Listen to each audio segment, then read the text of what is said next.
মদিনার বাজারে মানুষগুলো বরাবর করার পর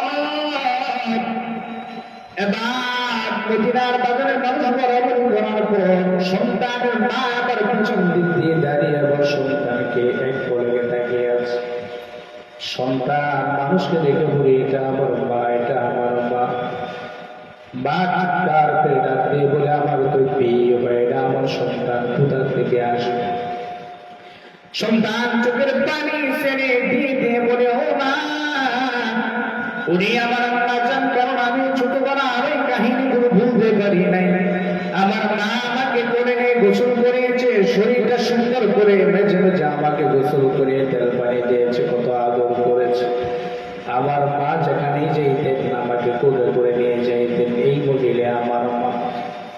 মহিলা বলে তুমি আমার সন্তান না, আমার জীবনে বিবাহ হয়ে আমার সন্তান কোথা থেকে আসবে? মদিনার বাজারে মানুষগুলো বলাবলি করার পর এবার সন্তান আর মাকে উভয়কে আলীর দরবারে পাঠিয়ে দেওয়া হলো। আলী রাদিয়াল্লাহু তাআলা আনহুর দরবারে চলে যাওয়ার পর এবার আলীর দরবারে আলী রাদিয়াল্লাহু তাআলা সম্মুখ বানিয়ে দাঁড়িয়ে মা তার আওয়াজ করে বলে ও আমিরুল মুমিনিন, আমার জীবনে বিয়েই হয় না, আমার সন্তান কোথা থেকে আসবে? সন্তান করে আরে নাকি তার আম্মা। এবার সন্তানকে জিজ্ঞাসা করে সন্তান তুমি বলো তোমার মা কে? সন্তান বলে আমিরুল মুমিনিন, আমি স্পষ্ট ভাবে বলি এই মহিলা আমার মা, এই মহিলা আমার আম্মা জান। আমি ভুলতে পারি না ছোটবেলা সে আমার ঐতিহাসিক কাহিনীগুলো, কারণ আমার মা আমাকে এত পরিমাণ আদর করেছে, লালন পালন করেছে। আমার মা এত পরিমাণ আমাকে ছোটবেলায় খেদমত করেছে, এত পরিমাণ আমাকে স্নেহ ভালোবাসা মহাব্বত দিয়ে বড় করেছে। আমি আমার মাকে বলতে পারি নাই। ও আমিরুল মুমিনিন, আপনি বিচারটা সুন্দরভাবে সুস্পষ্টভাবে ইনসাফের সাথে আপনি বিচারটা করে দেন, এটাই আমার আম্মা। মহিলা আমার সন্তানের কথাগুলো শোনার পর মহিলার চোখ দিয়ে অশ্রুসিক্ত হয়। মহিলা চিৎকারকে আওয়াজ করে বলে আমিরুল মুমিনিন, সত্যিকার আপনি এটা আমার সন্তান, এই কারণে আমি না করছি, আমি বলতেছি অস্বীকার করতেছি এটা আমার সন্তান না। কারণ হলো আমার স্বামী দ্বীনের জন্য আল্লাহর মনোনীত দ্বীন ও ইসলামের জন্য শাহাদাত বরণ করেছে। আমার স্বামী আল্লাহর দ্বীনের জন্য, আল্লাহর দ্বীনকে মানুষের কাছে সম্প্রসারিত করার জন্য, কালিমার পতাকা আকাশে উত্তীর্ণ করার জন্য আমার স্বামী শাহাদাত বরণ করেছে, যুদ্ধের ময়দানে গিয়ে শাহাদাত বরণ করেছে। এবার আমি সন্তানকে ছাড়া এমন ভাবে একটা পাগলির মতো ঘোরাফেরা করতেছি, এই কারণে আমি আমার নিজের পেটের খাবারে জোগাড় করতে পারি না। আমি আমার সন্তানের খাবার কিভাবে জোগাড় করব? ও আমিরুল মুমিনিন, আমি সত্যিকার অর্থে আমি স্বীকার করে দিলাম এটি আমার সন্তান। ও সন্তান, তুমি আমার বুকে আসো, কান্না করিও না রে সন্তান, কান্না করিও না।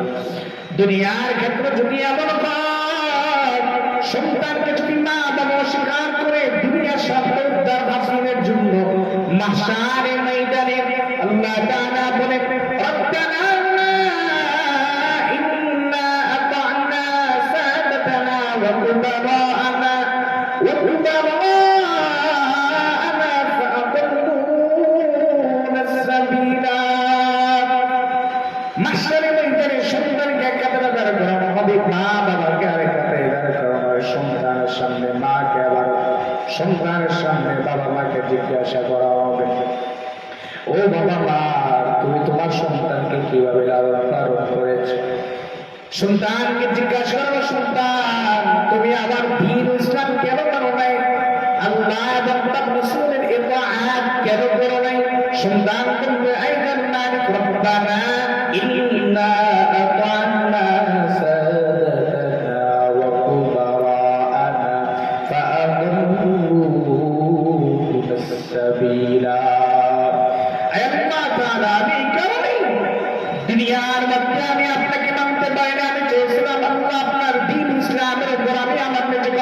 বিচার লাগতো। কিন্তু আমার মা আমাকে হুদু বানিয়েছে, আমার মা আমাকে খ্রিস্টান বানিয়েছে, আমার বাবা মা আমাকে হিন্দু বানিয়েছে, হিন্দু বাড়িতে বুঝে আমার বাবা মা আমাকে পাঠিয়েছে, আমাকে কোরআন শিক্ষা দেয় নাই, আমাকে দ্বীন ও তালিম তরবিয়ত শিষ্টাচার শিক্ষা দেয় নাই। এই কারণে আমি আপনার দ্বীন ইসলাম মানতে পারি নাই। এর মালিক আমাকে জাহান্নামে দেওয়ার আগে আমার মা বাবাকে জাহান্নামে পাঠান। আল্লাহ তাআলা বলেন আসরের ময়দানে সন্তানগুলো এমন পাবে, বাবা মার সামনে সন্তান বিচার দায় করবে, বাবা মার সম্পর্কে সন্তান এমন ভাবে বিচার দায় করবে আল্লাহ তাআলার কাছে, আয় আল্লাহ তাআলা আপনি আমাকে জাহান্নামে দেওয়ার আগে আমার মা বাবাকে জাহান্নামে দিন।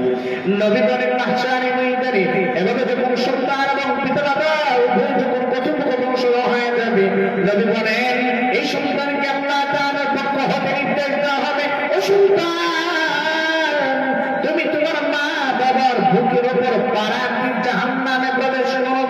দুনিয়ার পক্ষ যদি এমন হয়, হাসরের ময়দানে কেমন হবে? হাসরের ময়দানে একটা নেকির জন্য সন্তান পিতা মাতার পিছনে এমন ভাবে গুড়গুড় করবে, আর বাবা মাও একটা নেকির বদৌলতে একটা নেকির জন্য সন্তানের পিছনে গুড়গুড় করবে। আত্মীয় স্বজন পাড়া প্রতিবেশী এমনকি পরিচিত প্রিয়জনদের কাছে